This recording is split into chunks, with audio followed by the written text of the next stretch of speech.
Qu'est-ce que la tradition? Étymologiquement, ce mot vient du verbe latin tradere, qui signifie transmettre. La tradition est donc quelque chose qui se transmet à quelqu'un qui le reçoit. Mais si la tradition se transmet, il faut qu'à l'origine de la chaîne humaine de transmission, le premier individu qui transmet cette tradition l'ait lui aussi reçue.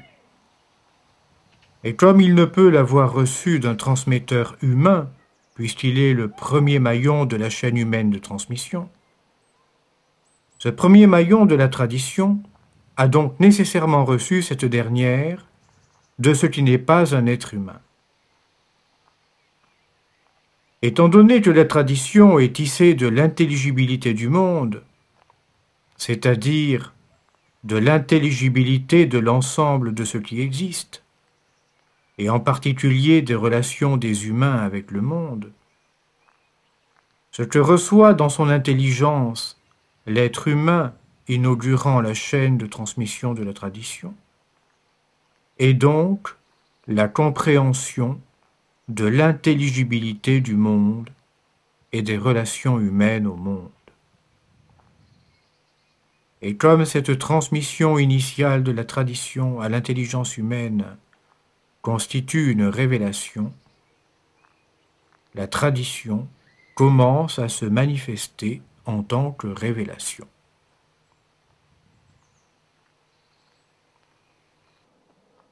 Le fait que de l'intelligible se révèle à l'intelligence humaine prouve l'existence de cet intelligible. Dans le monde, il n'y a donc pas seulement des phénomènes sensibles, comme les choses visibles. Il y a aussi quelque chose d'invisible, qu'est l'intelligible. Et comme cet intelligible existe, il n'est pas rien. Il faut en tenir compte dans sa vie, et ainsi, ni le monde ni la vie ne paraîtront absurdes. Face à l'existence de cet intelligible qui s'était révélé à eux, les anciens tinrent à affirmer l'existence de cet intelligible, en l'appelant ce qui est, l'être.